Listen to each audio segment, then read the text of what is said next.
The harbor city exhales after rain, streets glossed like obsidian, and in the reflective hush, a promise snaps. Ethan told me he had to do the right thing, the decent thing, the thing investors expect.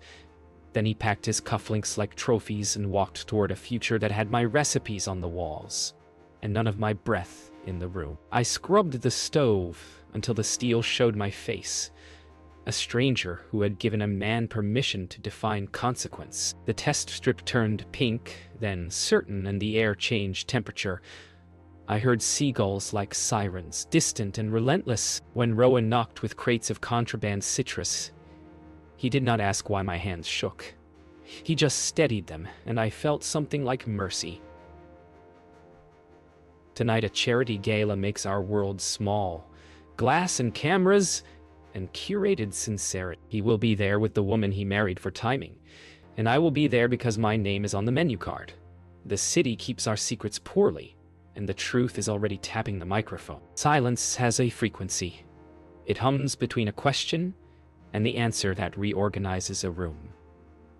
His voice carried the weight of ownership. When he asked whose, like fathers were crowns, men could trade. When a season turned, I did not mention the nights he measured love against margins, or the way he rehearsed tenderness for the mirror.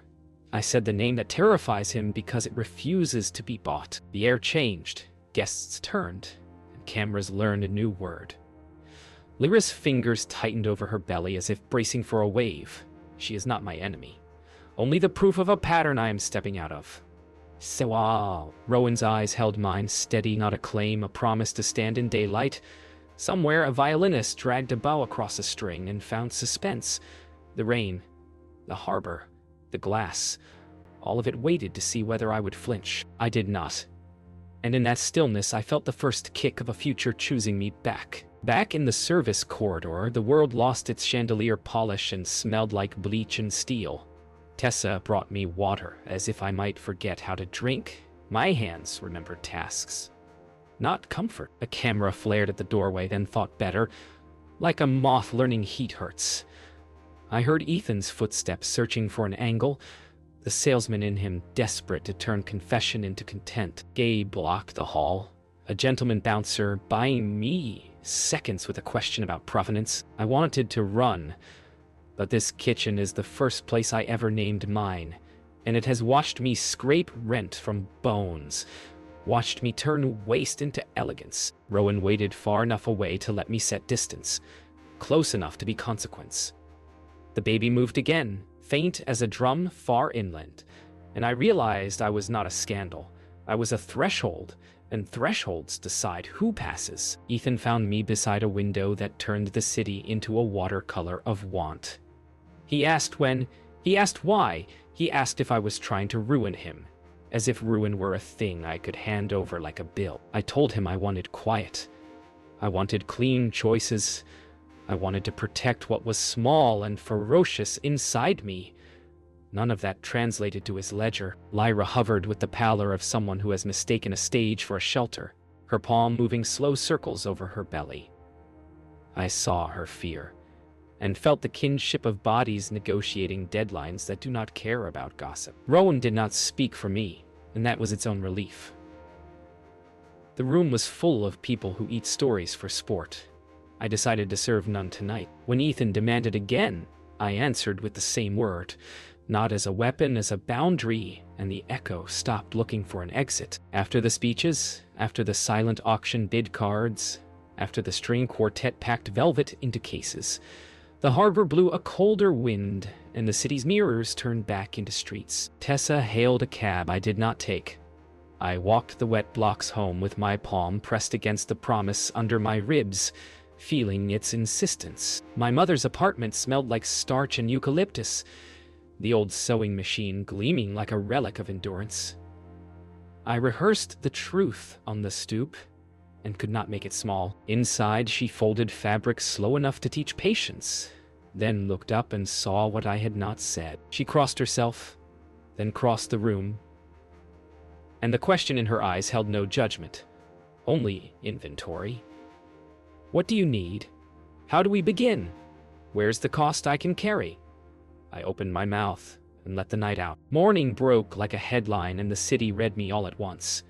The phone stacked notifications into a tower of bright little verdicts. Gossip styled as concern. Concern sharpened into commerce. In the bistro, tickets spat from the printer as if the world had grown hungrier because my secret found air. Tessa moved like a metronome through the line, anchoring heat and tempo while my hands reached for muscle memory and found a tremor I wouldn't name. Gabe slid onto a stool at the pass to taste a broth that had simmered overnight, offering nothing but a raised eyebrow that translated to trust. Through the window, cameras hovered across the street like curious gulls, waiting for a stumble they could multiply. I told myself the only story that mattered was plated on white porcelain. Salt exactly right. Citrus bright as a bell. A tenderness you could cut with a spoon. When the door swung and the lunch rush poured in, I felt our little room pull together.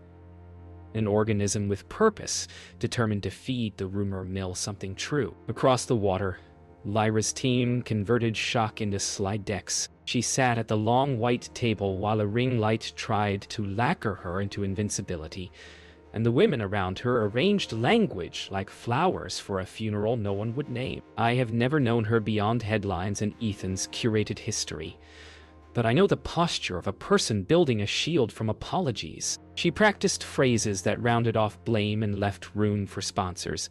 She pressed a palm into the small of her back when the baby shifted and let the sentence collapse. Somewhere beneath the hashtags and the brand safeties, there was a heart beating an ancient rhythm that refuses audience metrics. If there is a rivalry between us, it began in a man's hunger and ends in our refusal to be arranged. She looked toward the harbor as if it might answer whether the next step is salvage or surrender, and I willed her silently to pick herself over the story. Ethan performed certainty for a conference room that smelled like leather and leverage. Investors asked about risk exposure with the casual menace of people who can move entire blocks by signing. He pivoted to spreadsheets and pipeline chatter, never saying my name, calling me a line item on a map that would be improved by redevelopment. The same mouth that once praised my knife work now shaped the word consolidation like a vow. When someone mentioned Rowan, the air pinched.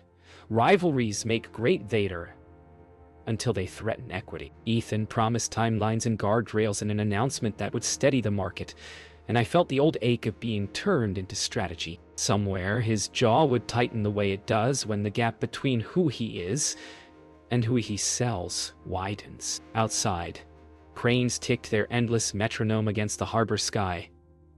And somewhere on that blueprint was my bistro, small as a postage stamp and stubborn as breath. Rowan asked me to meet where the harbor bites the pier, and the gulls heckle the fancy boats. He arrived with hands in his pockets and no script in his mouth, which felt like a kindness rarer than flowers. He told me he could route supplies away from Ethan's distribution web, that he could float me through the weeks when investors would make my life a chessboard, that he would not put his name on my door unless I wanted it there. He spoke like a builder who has known storms, not a hero auditioning. I told him control was the language that broke me, and he nodded as if the word had broken him once too. We stood without touching, two people skilled at hunger who had accidentally learned tenderness. The wind smelled like brine and engine oil, and for a moment I imagined a kitchen where the only agenda is craft and care. The baby fluttered, and I felt the shape of the family I might finally choose. By night, the rumor engine spun faster, and Gabe called me to a quiet corner booth where the upholstery remembered old conspiracies. He slid a folder across the table with copies of lease addenda I had never been shown, clauses that bundled me into a redevelopment umbrella with penalties shaped like traps. He didn't dress it in outrage. He let the pages speak with their small bureaucratic teeth. Tessa arrived mid-conversation and read over my shoulder, her breath sharpening into a plan before I had swallowed my anger. We charted contingencies on a napkin, suppliers Rowan could open, pop-ups to keep revenue buoyant if construction fenced us in, a timeline for legal noise. The fear that had been a fog hardened into something usable, a blade we could hold together. Outside, The harbor threw back our faces in the window, and I saw in the reflection 3 people who would not be evicted from their own story. The letter arrived with the arrogance of certified mail, a white envelope heavy with small print and inevitability. I slit it with a paring knife between brunch and late prep. And the words marched like soldiers. Notice of intent, redevelopment schedule, temporary closure converting to permanent if conditions were unmet. Fear tried to turn my hands to feathers, but Tessa read over my shoulder and anchored the room by calling orders crisp enough to remind me that heat and steel answer to discipline, not rumor. I saw Ethan's signature in the annex like a watermark, the flourish he uses when pretending benevolence. The printer stuttered tickets, the burners sang, the door chimed, and I realized the enemy wasn't only a man. It was a system that forgives him first and invoices me later. I tucked the notice into my back pocket, tasted a sauce for salt, and felt the baby turn as if tapping from inside. Not yet retreat, not ever surrender. Rowan found me on the loading dock where the alley turns into a wind tunnel, and the dumpsters smell like a deal's backroom. He didn't hand me solutions like trophies. He offered roots, quiet suppliers he trusts, short-term capital without a leash, a shared commissary at his flagship. On nights my hood runs cold. He said partnership like a verb, something we do rather than something that owns. I told him I can't lose my name even if I need help, and he nodded as if my name were a fragile plate we would both carry with both hands. It felt like stepping onto a boat, unstable but pointed somewhere true. He asked what I wanted tomorrow to taste like, and the question landed deeper than any I had been asked all week. Salt, bright, citrus, honest, heat that doesn't scorch. He smiled, not triumphant, just relieved, as if he could finally stop hovering and start building beside me. Across the harbor, a meeting metastasized into a siege.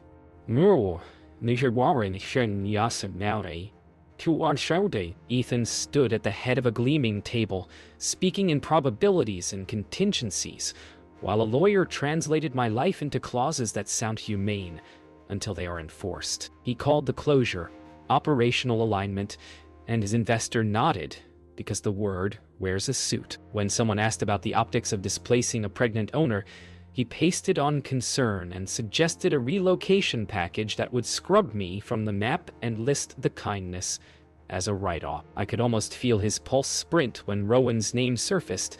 Market share, competitive posture, the rival he measures himself against before he sleeps. The harbor carries words farther than people intend.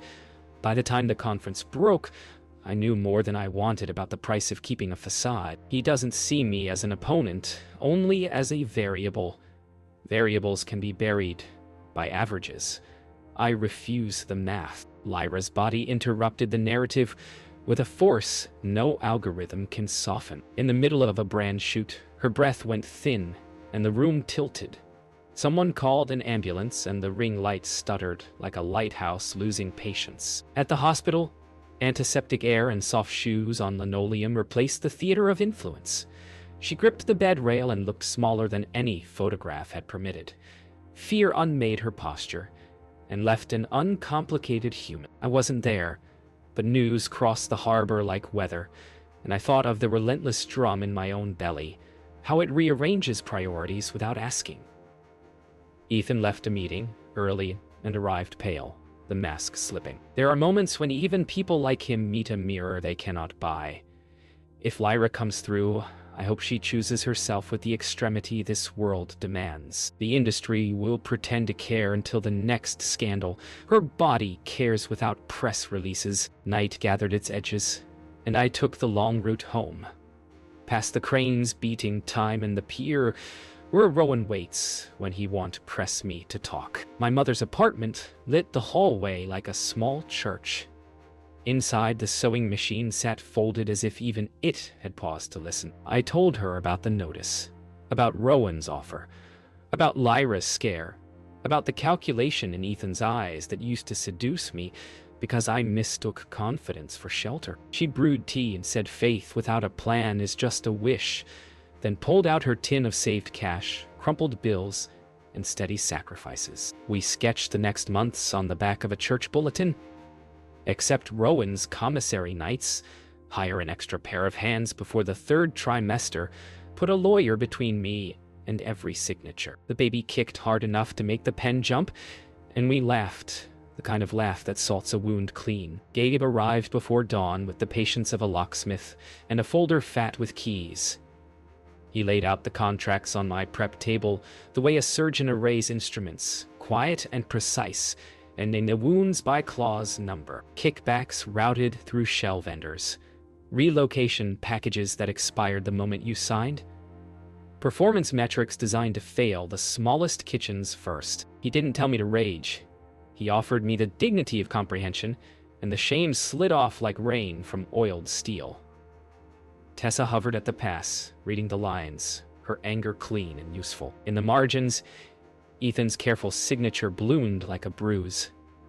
Gabe said he could publish by nightfall if I was ready to be seen, and the word ready felt heavier than any sauté pan. I pictured my mother's hands counting her saved bills, Rowan's steady gaze, asking what I wanted tomorrow to taste like, and the baby tapping a Morse code that sounded like yes.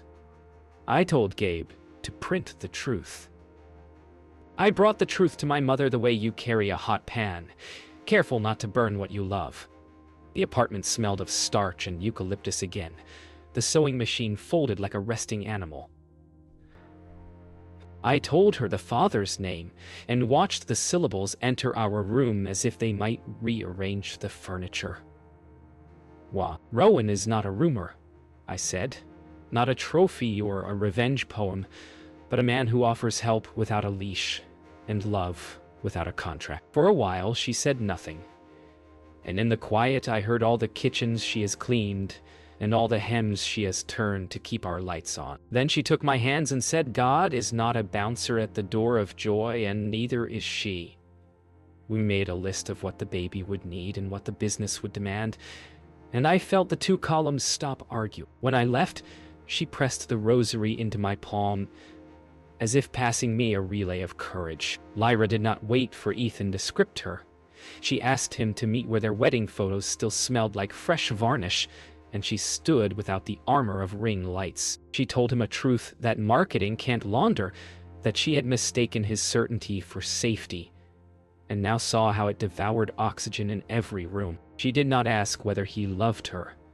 She asked whether he could sit inside a silence that did not center him. He tried to pivot, to promise announcements and optics, to press a kiss against the bruise, but she kept the line, naming the fear that chases him like a second shadow, the terror of being ordinary. For the first time I can imagine, he stopped performing and listened.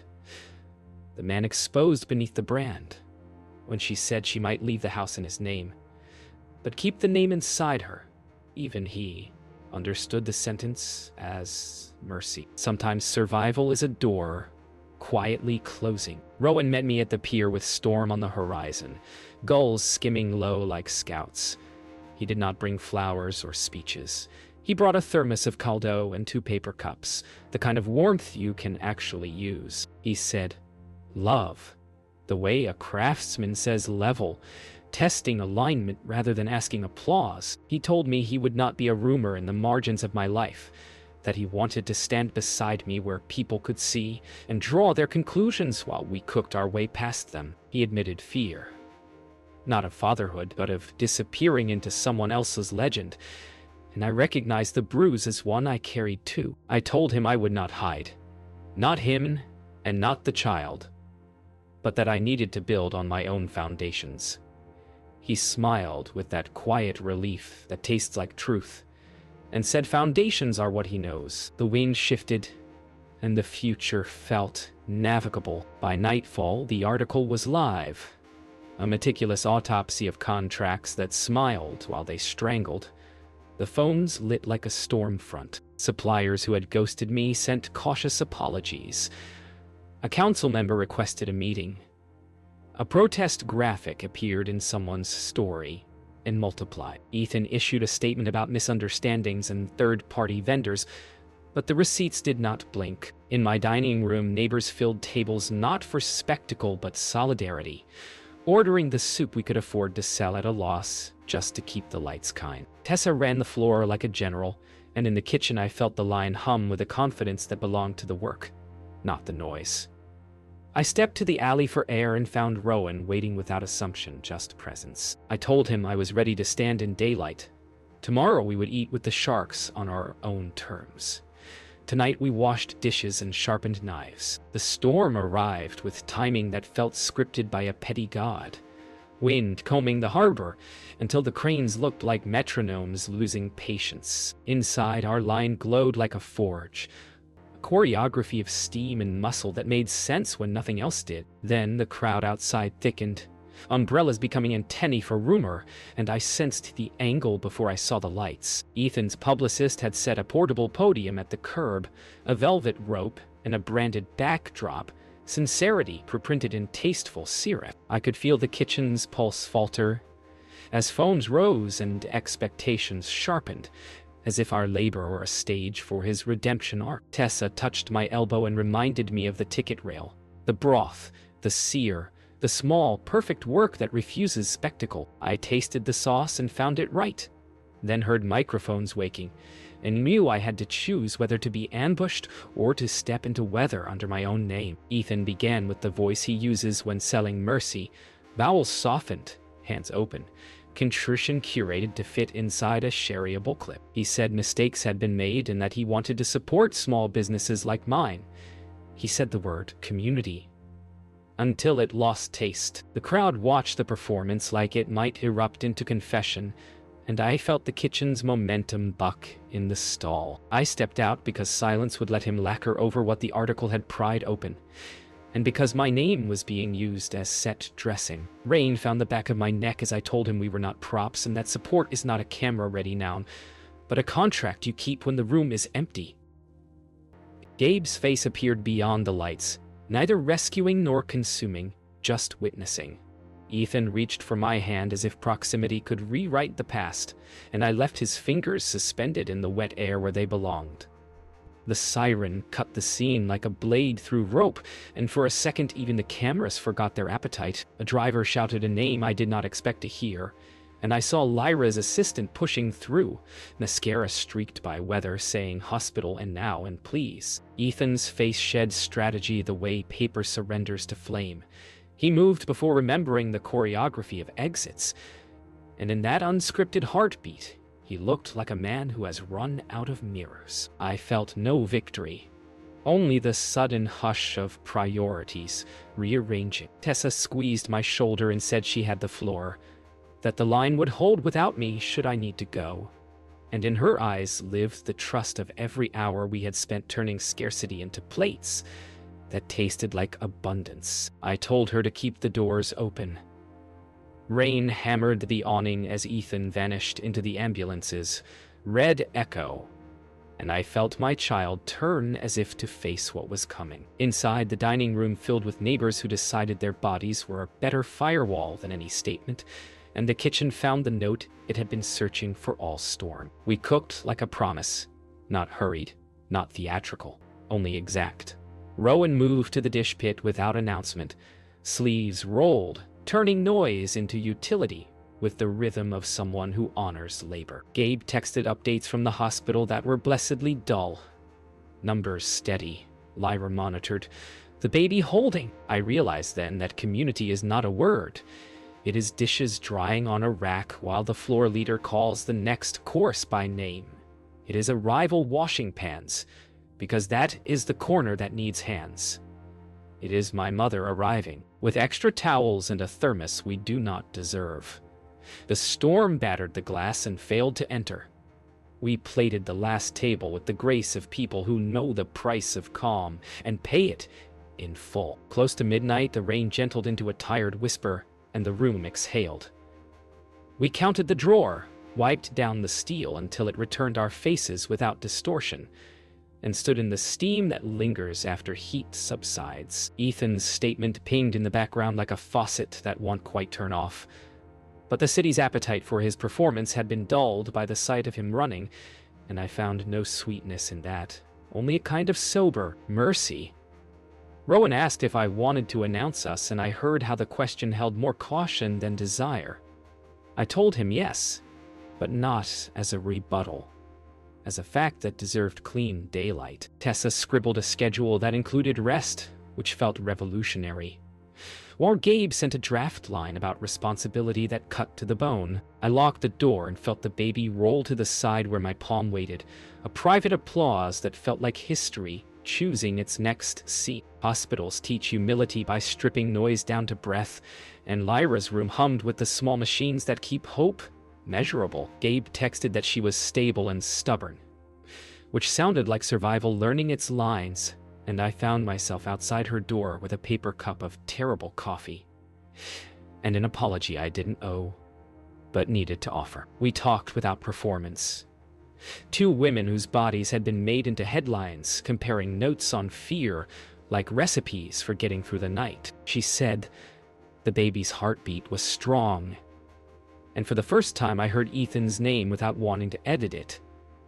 It belonged to decisions she would have to live with, not to my future. When I left, she squeezed my hand and said she was done renting out her life to optics. In the elevator's mirror, I looked like a story that had chosen to grow quietly, and I realized consequence can be merciful when it arrives with clarity instead of applause. Ethan's empire began to molt under fluorescent truth.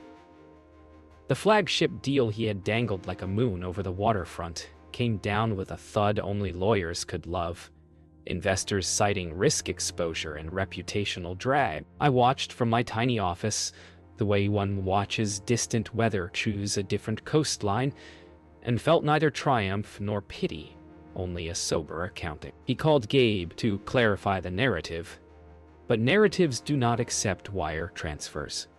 Lyra's silence held more power than his statements. The absence of her amplification left him alone on a stage he had built for two. In the mirror of a darkened window, I saw the outline of Rowan behind me, hands on the back of my chair, not claiming, not steering, just present. And I understood how loss can be instructional when it empties a room of everything that can't stand daylight. Consequence was a ledger, and for once, it seemed to be doing math correctly. The review landed at dawn, written in Gabe's clean blade of prose that never flatters when evidence will do. He described our storm night service as a quiet refusal to collapse, and the words traveled like a tide, filling reservations with neighbors and strangers who don't confuse hype with hunger. He didn't sand down the politics. He named the contracts and the crowd and the dish pit where Rowan turned clangor into order. Reading it at the prep table, I felt my throat tighten, not because he admired us, but because he saw us, the exacting labor under the narrative. Tessa framed a copy by the espresso machine and pretended it wasn't making her smile crooked. My mother read it twice out loud like a blessing. For the first time since the envelope arrived, I believed we might outlast the machinery built to grind us small. Success felt less like fireworks and more like a pilot light catching after stubborn clicks. We decided to go public not as spectacle but as logistics, a joint statement that named collaboration, commissary nights, and the community kitchen we intended to build where the old cannery stands. Rowan's PR person offered language with teeth. We chose teeth that bite into real tasks. We posted a single photo, flower on my sleeve, wet curls at his temple, the past stacked with bowls that would not plate themselves. The comments split like a river does at a rock, praise and projection in equal measure. But in the dining room, nothing changed, except the ease in my shoulders when he stepped through the door. Lyra sent a heart and a sentence about choosing better stories. It was more blessing than I deserved, and exactly the grace the day required. By closing, the room felt like a bell struck clean. Friends, skeptics, and the undecided all fed, and our hands still smelling like citrus and heat. Night folded soft around the neighborhood, and I walked the familiar blocks that had trained my ambition to put its hands in the dishwater. In a dark window, I saw Ethan alone at his bar, staring at a ledger that finally spoke a language he couldn't seduce. He didn't see me. I didn't knock. Forgiveness is not a key I carry tonight, only boundaries. At home, my mother had left soup and a note that said, Rest like a commandment. I obeyed for once, propped on pillows, while Rowan sketched budgets beside me, numbers that honored breath and leave, and the unpredictable cadence of babies. We talked about names and stoves and the color of the tile, basil on the sill, and the first service we dedicate to our mothers. The baby turned, and we both laughed, startled by the intimacy of being kicked into certainty. Outside, the harbor exhaled, and for the first time in months, the future didn't feel like a wager. It felt like work we could love. Dawn rinsed the harbor clean and laid a thin gold mercy across the cobbles, the kind of light that makes even the stubborn believe in beginnings. We set up for the festival with the choreography of a kitchen moved outdoors, burners kissing pans while gulls heckled our ambition. Tessa taped menus that promised comfort without apology. My mother counted cashbox seed money like a sacrament, and Gabe wandered with a notebook he pretended not to carry. Rowan lugged stock like it weighed nothing, and touched my elbow only when the crowd pressed too close. A small semaphore that said "I see you" without owning you. The cannery lot looked less like rust and more like blueprint, chalk lines sketching a classroom where knives would become tools instead of threats. I felt the baby roll toward the sun, as if recognizing a stage it had chosen. The city stirred awake and came toward us, hungry not for scandal now, but for food and proof that what had bent did not break. By mid-morning, the square throbbed with the sound of bodies learning to move together, vendors calling greetings across steam and citrus, a brass quartet testing optimism in a key the day could carry. Rowan and I stood shoulder to shoulder as I read our statement into a mic that squealed once, then cooperated. A community kitchen in the cannery, commissary nights for the little spots that hold a neighborhood steady, apprenticeships that pay childcare on site because care is infrastructure, not charity. I named the people who had held the line when weather and narrative tried to drown us, and the applause felt less like praise and more like agreement to a contract with no cameras attached. Tessa raised a ladle like a flag. My mother wiped her eyes with the corner of a dish towel and muttered that tears are seasoning if you keep them out of the pot. When I stepped back, Rowan didn't kiss me. He laced our fingers so the future felt like a tool we were both holding. Ethan waited at the edge of the tents where the breeze smelled like brine and sugar, an island of stillness in a current he no longer commanded. He asked for a minute the way men ask for last chances, voice stripped of its marketing polish. He said he had come to return what he could not repair, to release the lease mechanisms that made my nights grind, to apologize without asking to be seen as good. I listened because I am not a courtroom, and because grace is cheaper than bitterness when paid out in boundaries.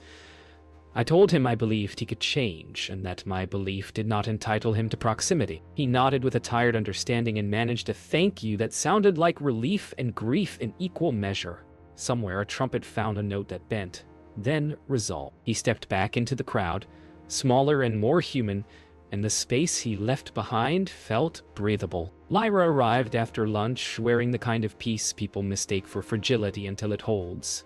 She climbed the small stage without fanfare and read a statement into a shy microphone that stopped being shy by her second sentence. She said she would be stepping back from the brand to step into a life with room for breath, that responsibility had replaced optics as her guiding star, that no partnership survives when one person is paid to be a mirror. She thanked the neighborhood for teaching her what community does when lights are not pointed at it, and asked anyone who had watched her for recipes to instead watch the kitchens that feed this place on ordinary nights. The crowd, which loves drama like weather, gave her a quiet that felt like a quilt. I met her eyes and saw a woman who had unthreaded herself from a net without ripping. We hugged like strangers who recognize bone, and then we made room for the next voice. At sunset, the festival softened into afterglow, the sky loosening into corals that made the cranes look like patient saints. We ladled the day's last bowls and stacked the pans that would become tomorrow's lesson plan. Our chalk lines now smudged by footsteps into something lived. Rowan spread the site blueprint across a folding table, and my mother leaned over it with the authority of someone who has measured twice her whole life. Gabe slid us a headline that was not a coronation, but a ledger of commitments. Tessa penciled names into the first apprenticeship roster like a coach calling plays. I felt the kick that has become the child's way of signing its name on the day, and laughed out loud, unafraid of being overheard wanting this. We took a photo that was more receipt than myth, then killed the burners and watched steam rise like a benediction. Tomorrow would need lists and permits and patience. Tonight, we stood inside a future we could afford.